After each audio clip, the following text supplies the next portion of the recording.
C.S. 루이스라고 하는 영국의 문필가가 순전한 기독교라고 하는 책에서 이런 말을 쓴 적이 있습니다.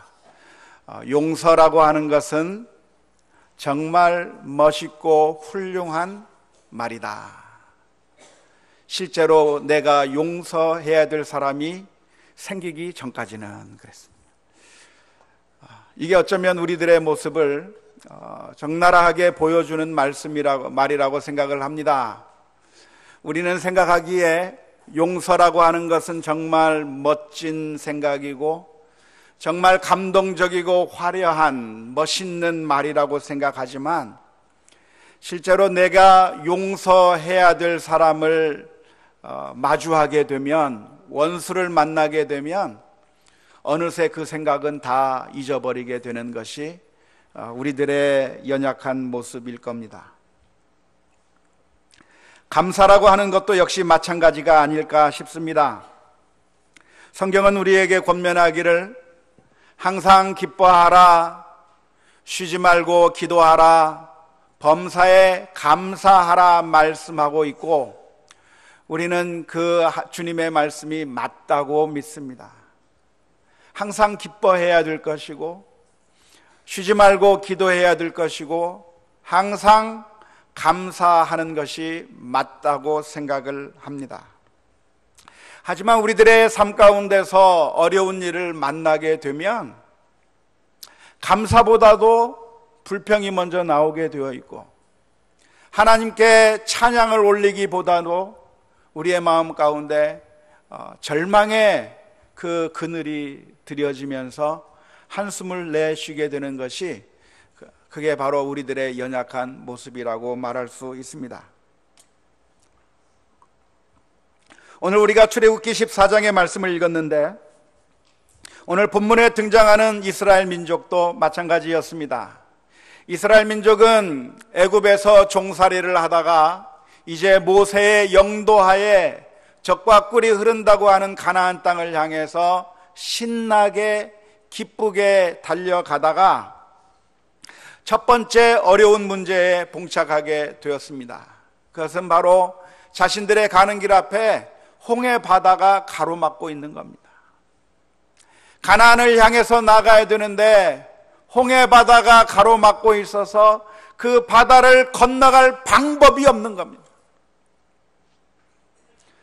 설상가상으로 뒤를 돌아보니까 바로가 군대를 이끌고 이스라엘 민족을 다시 잡아가기 위해서 추격하고 있는 애굽 군대를 목격하게 됐습니다. 이제는 앞으로 나아갈 수도 없고 뒤로 돌이킬 수도 없는 진퇴의 양난의 어려움 가운데 처했을 때 이스라엘 민족들은 이제는 죽었구나, 이제는 살 소망이 끊어졌구나, 절망감이 그들의 마음을 짓누르면서 그들의 마음 가운데 두려움이 휩싸이기 시작했습니다. 그리고 하나님 앞에 감사하며 찬양하며 저 가나안 땅을 향해서 달려갔던 그 이스라엘 민족의 입에서 불평과 원망의 소리가 나오게 되었습니다. 어쩌면 바로 이 이스라엘 민족의 모습이 바로 우리들의 모습이라고 생각을 합니다. 우리들도 언제나 마음속에 생각하기에 용서란 정말 훌륭한 것이라 생각하면서도 용서해야 될 상황을 만나게 되면 그 모든 것을 다 잊어버리고 용서하기 어려운 것처럼, 감사하는 것은 정말 우리 크리스천들이 가져야 될 마음의 정말 중요한 모습이라고 생각하면서도 정말 우리들의 앞에 문제가 닥치게 되는 그 순간 우리는 감사하지 못하고 불평하고 원망하고 두려움 가운데 빠지고 좌절하게 되는 것이 바로 우리들의 모습이라고 말할 수가 있습니다. 우리는 주님께서 말씀하신 대로 항상 기뻐해야 되고 범사에, 심지어 힘들고 어려운 일을 만난다 할지라도, 고난이 우리 앞에 닥친다 할지라도, 앞뒤가 꽉 막혀 아무런 해결책이 없는 것처럼 보인다고 할지라도 그때에도 감사해야 하는 것인데, 우리는 어떻게 하면 하나님께 감사하며 살아갈 수가 있겠습니까? 우리는 여호와 하나님이 이 세상의 주권자가 되시고 하나님께서 이 세상을 다스린다고 하는 사실을 믿게 될 때에 우리는 하나님 앞에 감사할 수 있습니다.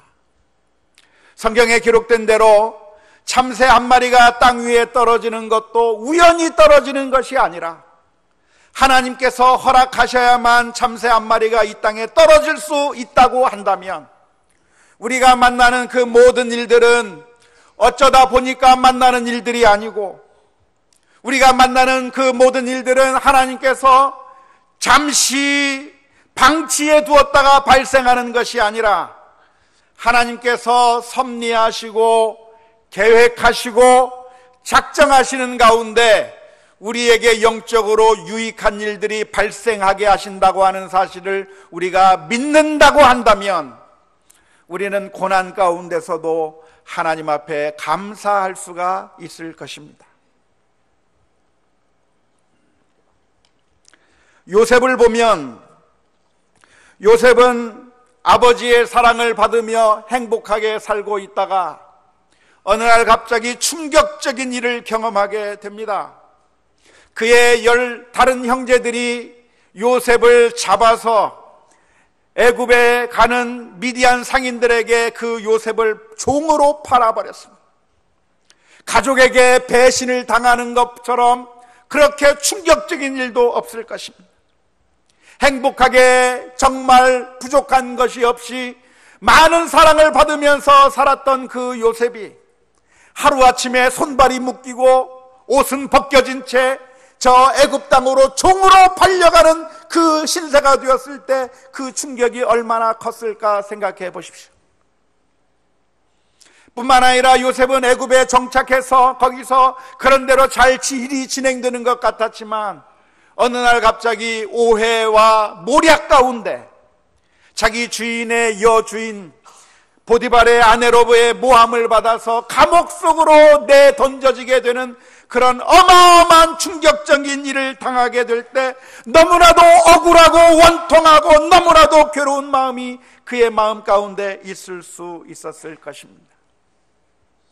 하지만 요셉은 이 모든 일들을 경험하는 가운데 원망하고 불평하고 좌절했다고 하는 성경의 기록은 하나도 없고 오히려 요셉의 그 믿음의 고백이 성경에 기록되어 있습니다.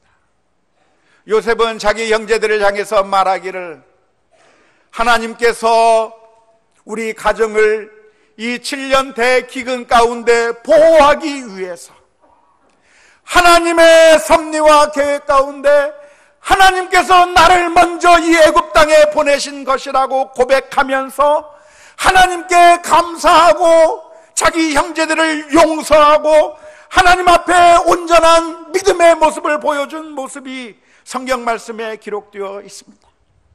요셉은 어떻게 이 힘들고 어려운 고난의 과정을 감사로 극복해낼 수 있었는가? 그 이유가 있다고 한다면 하나님께서 이 세상을 주관하신다고 하는, 하나님께서 이 세상을 다스리고 계신다고 하는 그 믿음이 있었기 때문에 하나님 앞에 감사하며 나아갈 수가 있었은 줄로 믿습니다. 신약 성경에 보면 바울과 실라가 복음을 증거하러 다니다가 한 번은 빌립보 감옥에 갇히는 그런 일을 당하게 됐습니다. 복음을 증거하는 일 가운데 하나님께서 함께 계시기 때문에 항상 승리하고 항상 잘 되고 모든 일이 잘 풀릴 수만 있다고 하면 얼마나 신이 나서 복음을 전할 수가 있겠습니까? 복음을 전하는 그 길에 하나님께서 여호와 이레로 미리미리 준비시켜 주시고 미리미리 사람들을 준비시켜 주셔서 모든 것들이 하나도 막힘이 없이 잘 풀려나간다고 하면 얼마나 기분이 좋겠습니까? 하지만 안타깝게도 바울과 실라가 가는 그 길 가운데는 고난과 아픔들이 있었습니다. 그들의 길을 가로막는 적대자들이 있었고, 그래서 결국 바울과 실라는 빌립보 감옥에 갇히게 되었을 때 그 차가운 감옥 속에 착고가 차여서 손발도 제대로 움직이지 못하는 상황 가운데서 얼마나 낙심이 들 수가 있었겠습니까? 내가 주님을 위해서 열심히 복음을 전했는데 어떻게 이런 결과가 올 수 있었는가? 왜 하나님께서는 우리를 도와주지 않으셔서 왜 우리가 감옥에 갇히게 되고 손발이 묶이게 되고 이런 차가운 감옥 속에서 있게 되었는가 생각해 보면 원망과 불평을 할 법도 했을 것입니다. 하지만 놀랍게도 바울과 실라는 빌립보 감옥에서 원망하고 불평한 것이 아니라 하나님께 찬송하고 기도했다고 성경은 기록하고 있습니다. 감옥이 편안한 곳이기 때문이 아니라 바울과 실라는 이 모든 것들을 주관하시는 이는 아버지 하나님이시고 하나님의 섭리 가운데 우리를 이곳 가운데 인도해 주셨다고 하는 사실을 기억하게 될 때 비록 감옥에 들어가도 하나님 앞에 감사하고 찬양할 수가 있었을 줄로 믿습니다.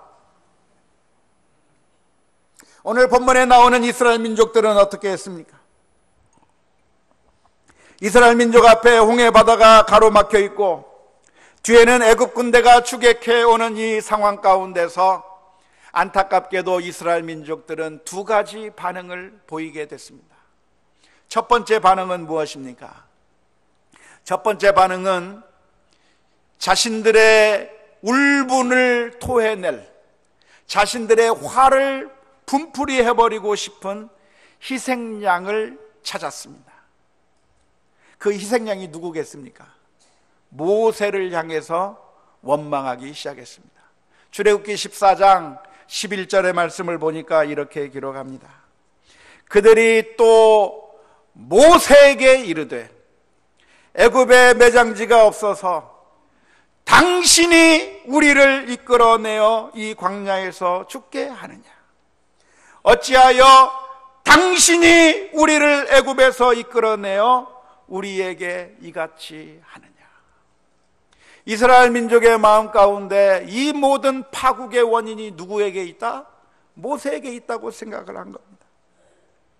모세에게 이 모든 책임이 있다 생각하고 모세를 향해서 원망하고 불평하면서 손가락질하고 욕을 해대고 있는 이스라엘 민족의 모습을 보게 됩니다. 그들이 가장 쉽게 건드릴 수 있는 희생양이 바로 모세라고 하는 지도자였는데 이 모든 파국의 책임이 누구에게 있는가? 모세에게 다 뒤집어 씌우고 희생양을 찾기 시작한 것이 바로 진퇴양난에 빠진 이스라엘 민족들이 보였던 첫 번째 반응이었습니다. 어쩌면 이게 우리들이 보여주는 가장 평범한 반응이 아닐까 싶습니다. 우리들은 일이 꼬여갈 때마다 희생양을 찾습니다. 문제가 틀어질 때마다 우리들은 그 문제가 틀어진 원인을 찾기를 갈망하고 그래서 그 원인이 되는 사람을 발견해서 그 사람을 향해서 분풀이를 해대기 시작합니다. 우리 가정 가운데 우리 자녀가 문제가 생기게 되면 남편은 아내를 향해서 아내는 남편을 향해서 분풀이를 해댑니다. 당신 때문에 이렇게 된 것이라고, 당신 때문에 이 아이가 이렇게 된 것이라고 서로를 향해서 원망하게 됩니다. 우리는 이 모든 일들이 꼬여갈 때마다 상대방을 향해서 나 자신의 잘못을 바라보기보다는 다른 사람들에게 잘못을 뒤집어 씌우고 분풀이해야 될 그런 대상을 찾게 되는 것이 어쩌면 우리 어리석은 인간들이 할 수 있는 가장 쉬우면서도 편한 방법이라고 말할 수 있을 것입니다. 하지만 이렇게 분풀이 대상을 찾는 것은 참으로 어리석은 일이라고 말할 수 있습니다. 왜냐하면 이렇게 분풀이 대상을 찾는다고 해서 문제가 해결되는 것은 전혀 아니기 때문에 그렇습니다. 오히려 이 일로 인해서 분풀이함으로써 일이 더욱더 꼬여가기 만들고 더욱더 일이 더 어렵게 될 수밖에 없기 때문에 그렇습니다. 지금이 어느 때인가? 지금은 모두가 지혜를 합하고 마음을 합하고 함께 협력해서 해결책을 모색해야 될 시기가 바로 이 시기입니다. 어떻게 저 홍해 바다를 건너갈 것인가? 어떻게 저 뒤에 있는 애국 군대를 무찌를 것인가? 그 문제를 가지고 서로 함께 협력하면서 문제를 해결해 나가야 되는 바로 그 순간에 해결책을 찾지 아니하고 한 사람이라도 힘을 더 합쳐서 이 문제를 해결해야 하는 그런 위기를 극복해내야 할 그런 위기의 순간에 어리석게도 이스라엘 민족들은 자신들의 지도자를 향해서 희생양을 찾고 모든 책임을 그 모세에게 뒤집어 씌우고 있습니다. 모세가 같은 편입니까? 적군입니까? 같은 편이잖아요. 같은 편이니까 함께 논의를 하면서 생각을 맞추어서 협력을 하면서 어떻게 이 위기를 극복해 나갈 것인가 연구해야 될 텐데, 오히려 같은 편을 향해서 손가락질하고 비난하면서 결국 자중질환 가운데 멸망할 수밖에 없는 모습을 보여준 것이 너무나도 안타깝다 말할 수 있을 겁니다. 성경의 가르침은 무엇입니까? 갈라디아서 5장 14절 15절의 말씀에 이렇게 기록합니다. 온 율법은 내 이웃 사랑하기를 내 자신같이 하라 하신 한 말씀에서 이루어졌나니 만일 서로 물고 먹으면 피차 멸망할까 조심하라. 믿으십니까? 성경의 교훈은 무엇입니까? 고린도전서 10장 10절의 말씀에 그들 가운데 어떤 사람들이 원망하다가 멸망시키는 자에게 멸망하였나니 너희는 그들과 같이 원망하지 말라. 이스라엘 민족이 지금 원망하고 불평하고 있는데 이 사람들이 바로 누굽니까? 바로 얼마 전까지만 해도 해방이 되었다고 기뻐하며 감사하던 사람들이 바로 이 사람들이었습니다. 애굽에서 종살이하던 그 지긋지긋한 삶 가운데서 이제는 해방되었다고 하면서 감격 가운데 감사 가운데 하나님 감사합니다. 우리에게 이런 구원을 허락해 주셔서 감사합니다. 하나님 우리에게 이런 하나님의 약속을 이루어 주셔서 감사합니다. 감사와 찬송으로 그 피난길을 떠났던 그 이스라엘 민족이 그 민족의 입에서 불과 얼마가 지나지 않아 똑같은 입에서 원망하고 불평하는 그 나쁜 이야기들이 그 입에서 쏟아져 나오고 말았다는 것입니다.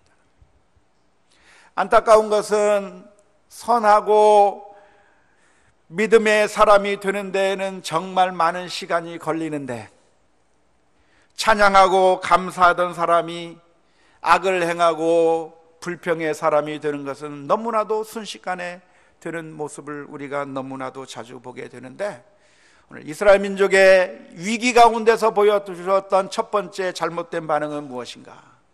불평하고 원망하며 희생양을 찾았던 것들이 이스라엘 민족들이 보여주었던 어리석은 반응의 첫 번째 반응이라고 말할 수 있습니다. 두 번째 이스라엘 민족이 보여주었던 어리석은 반응이 무엇입니까? 그것은 과거에 대한 막연한 동경, 과거에 대한 막연한 환상을 가졌다고 하는 것입니다.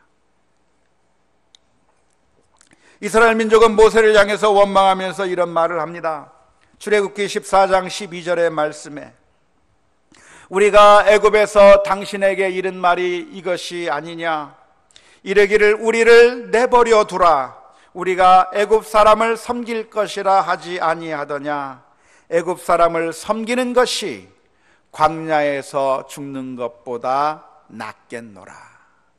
이스라엘 민족은 말하기를 지금보다 과거가 좋았다는 겁니다.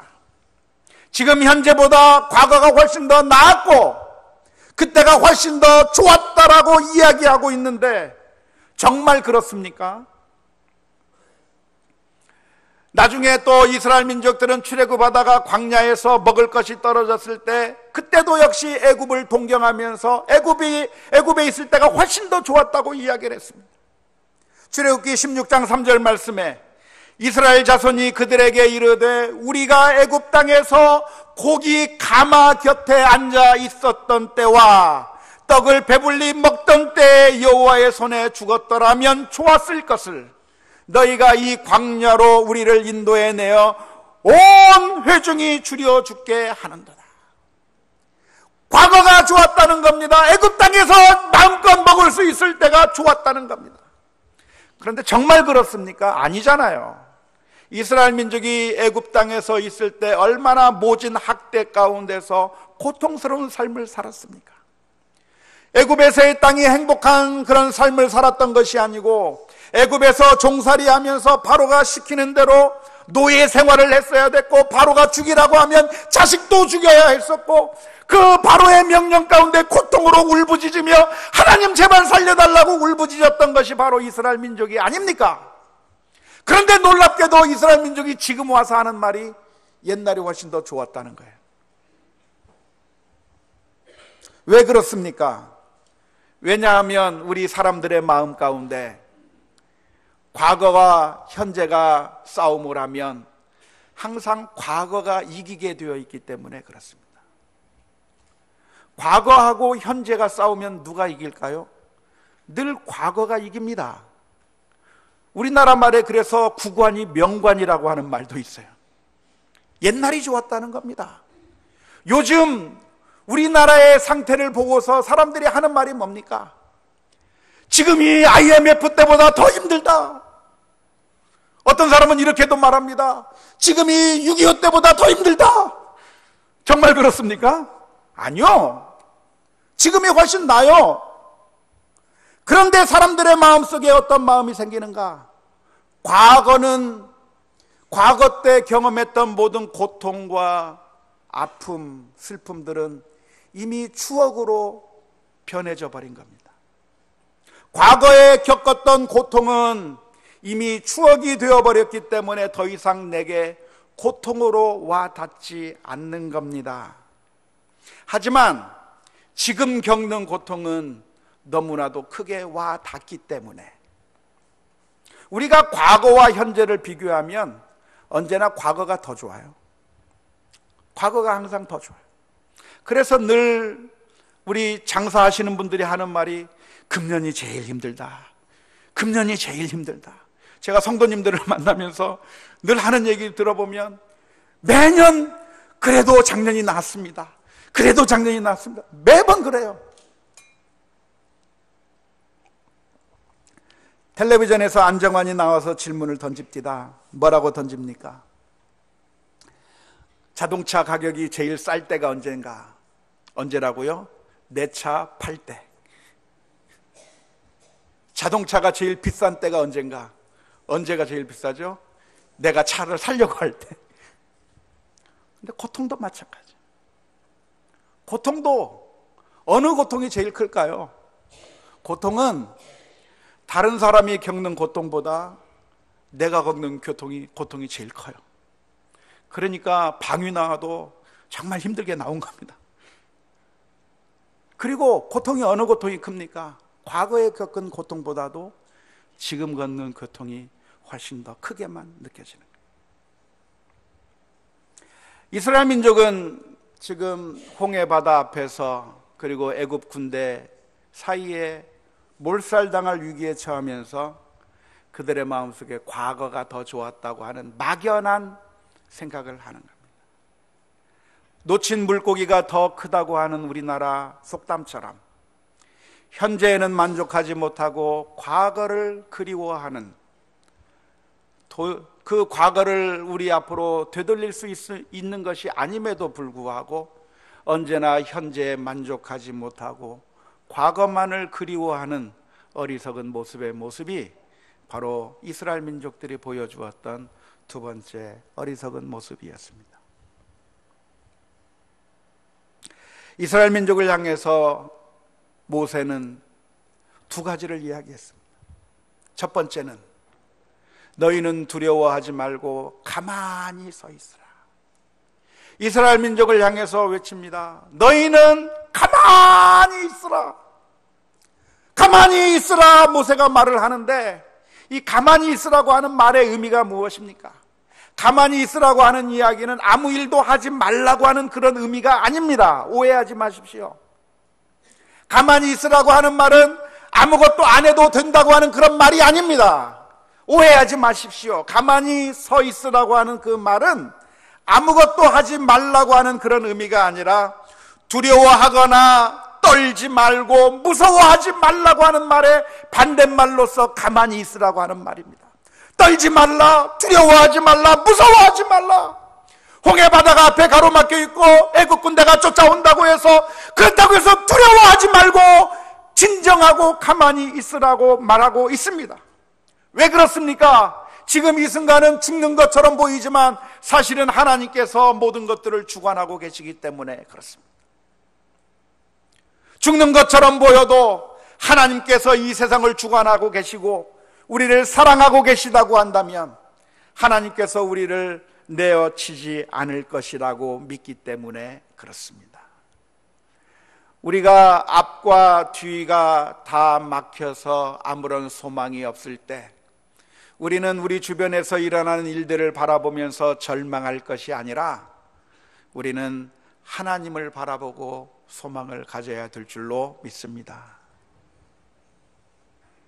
사람에게 소망을 둘 것도 아니고 재물에 소망을 둘 것도 아니고 오로지 우리의 단단한 줄이신 하나님을 바라보며 담대하게 믿음으로 설 수 있는 우리 모두가 다 될 수 있기를 주님의 이름으로 축원합니다. 제가 6.25 훈련을 받으면서 막타워를 탄 적이 있었는데요, 11m의 그 위치에서 뛰어내리라는 겁니다. 제 등 뒤에는 줄이 매달려 있어서 제가 뛰어내리면 그 줄이 저로 하여금 땅에 떨어지지 않게 하고 중간 허공에 달리게 만들 것이고, 그리고 그 줄에 의해서 자연의 밑으로 쭉 내려가서 저 안전한 곳으로 내려가도록 장치가 다 되어 있습니다. 그래서 막타워에서 떨어져라고 얘기를 하는데 제가 자신 있게 막타워 위로 올라가서 이제 떨어지기 전에 다른 사람들이 하도 무서워하길래 뭐가 그렇게 무서울까 하면서, 얼마나 무서울까 하면서 땅 밑을 딱 쳐다봤는데 보는 그 순간에 무섭더라고요. 보는 그 순간에 무서워가지고 막 못 떨어질 것만 같아요. 못 떨어질 것만 같아요. 그런데 떨어져도 돼요. 왜냐하면 단단한 줄이 나를 붙들고 있기 때문에. 그런데 그 단단한 줄이 메어져 있다고 하는 것을 확실하게 알 수 있다고 한다면 그것은 무서운 것이 아니라 즐거운 놀이기구가 될 수 있는 겁니다. 어떤 훈련병들은 재미있다고 몇 번씩 더 하는 거 봤어요. 놀이터에 가면, 놀이공원에 가면 전부 우리를 위험에 빠뜨리는 것들로 가득 차 있습니다. 하지만 놀이공원은 무엇인가? 다 안전장치가 된 채 우리를 위험 속으로 집어넣는 겁니다. 그러니까 무서움과 그 두려움도 안전장치만 확실하다고 한다면 우리의 놀이기구가 될 수 있다고 하는 사실을 생각하면서 우리의 인생 가운데 있는 여러 가지 문제들과 어려움들도 하나님의 손길 가운데 붙들려 있음을 기억하고 담대하게 설 수 있기를 주님의 이름으로 축원합니다. 두 번째로 이렇게 이야기했습니다. 여호와께서 오늘날 너희를 위하여 행하시는 구원을 보라. 하나님께서 이 세상을 주관하시니까 그걸 쳐다보라는 겁니다. 앞에 있는 홍해와 뒤에 있는 애국 군대만을 바라보고 두려워할 것이 아니라 나를 단단하게 붙들고 있는 그 동아줄을 바라보라는 겁니다. 하나님의 손길을 바라보라는 겁니다. 하나님의 그 손길이 끊어질 수가 없다는 겁니다. 사랑의 손길이 우리를 꽉 붙들고 있기 때문에 우리가 두려워할 이유가 아무것도 없다는 것이 주님의 말씀입니다. 로마서 8장 38절 39절의 말씀에 이렇게 기록합니다.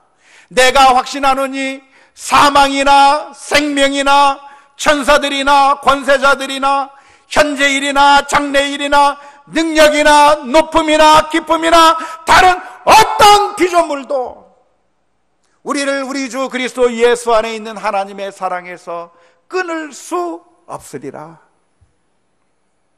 오늘 우리가 회복해야 될 믿음이 있다고 한다면 하나님께서 우리를 단단히 붙들고 계시다고 하는 그 믿음을 회복할 수 있기를 주님의 이름으로 축원합니다.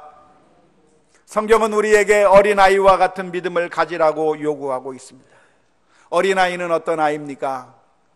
부모만 바라보면 두려워할 것이 없는 것이 어린아이의 마음입니다.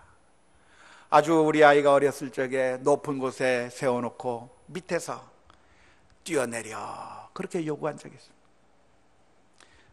어린아이가 자기보다 몇 배가 높은 그 높은 위치에서 내가 뛰어내려 그러니까 아무것도 안 보고 그냥 팍 뛰어내리는 거예요. 왜요? 밑에 엄마가 아빠가 받치고 있다고 하는 걸 생각하면 두려울 것이 없는 것 때문에 그렇습니다. 사랑하는 성도 여러분, 하나님은 우리를 사랑하십니다. 하나님은 우리를 고아와 같이 내버려 둔 것이 아니라 하나님께서 우리를 사랑하고 계십니다. 어떻게 사랑하십니까? 칼럼니스트 장선숙 씨가 쓴 글 가운데 이런 글이 있어서 소개를 한번 하고 싶습니다. 저녁 초대를 받아 다녀왔는데 오는 길부터 배가 아프다던 승희가, 그 딸 이름입니다. 한참을 고생하다 잠이 들었다. 얼마나 아픈지 배를 움켜잡고 나 죽어 나 죽을 것 같아를 외치다가 먹은 거 다 토하고 나올 게 더 이상 없는데도 하얀 물만 몇 번을 더 토하더니 눈물을 뚝뚝 흘리며 아빠를 애타게 찾더라. 평소엔 그닥 찾지도 않는 아빠인데 너무 아파 엄마 아빠가 다 옆에 있어야 한다는 거. 머리엔 식은땀이 주르륵인데 춥다며 이불 몇 개를 더 집어달라더니 몇 번을 깨고 자고 하다가 이제야 깊이 잠이 든 모양이다. 등치는 작아도 잔병치레 없어 늘 감사하며 살았는데 가끔 한 번씩 배 아프다며 떼굴거리는 승희 때문에 가슴 쓸어내리며 산다. 하나부터 10까지 발가락부터 배 자주 아픈 것까지 정말 아빠만 닮았다. 승희 옆에서 잠시 잠이 들었던 모양인데 이런저런 생각에 깨서는 잠도 못 자고 있다. 내일은 학교를 보내야 하는 건지 말아야 하는 것인지, 속이 허할 텐데 아침은 밥을 먹여야 하는 건지 굶겨야 하는 건지, 학교를 보내면 점심을 어떤 걸 싸줘야 하는 건지, 한글학교 종업식에는 갈 수 있을지 못 갈 것인지, 내일 애 상태 봐서 결정해도 될 일을 미리 걱정하느라 말이다. 엄마의 눈으로 바라보는 그 마음이 바로 이런 마음이 아닐까 싶어요. 아이가 아프다면 밤새도록 자지 못하면서 이 아이에게 어떻게 해줘야 하나, 어떻게 해줘야 되나 안타깝게 바라보는 것이 엄마의 마음인 것처럼, 하나님께서는 우리가 고통 가운데 있을 때, 우리가 힘들고 어려워 울부짖을 때 하나님은 우리를 외면하고 계시는 하나님이 아니라 우리에게 사랑의 손길을 내미시는 하나님임을 믿을 수 있기를 주님의 이름으로 축원합니다. 다음 주는 맥주 감사 주일인데요, 우리는 하나님의 은혜를 한 주간 동안 묵상하면서 살았으면 좋겠습니다.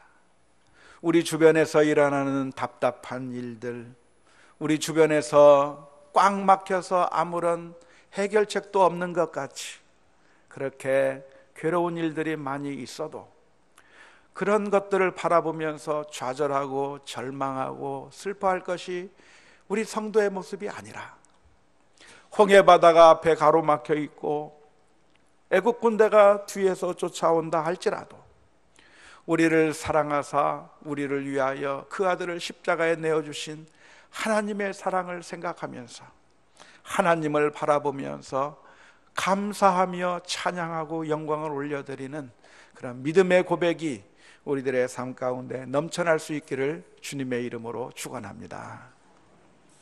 우리 함께 같이 찬양했으면 좋겠습니다.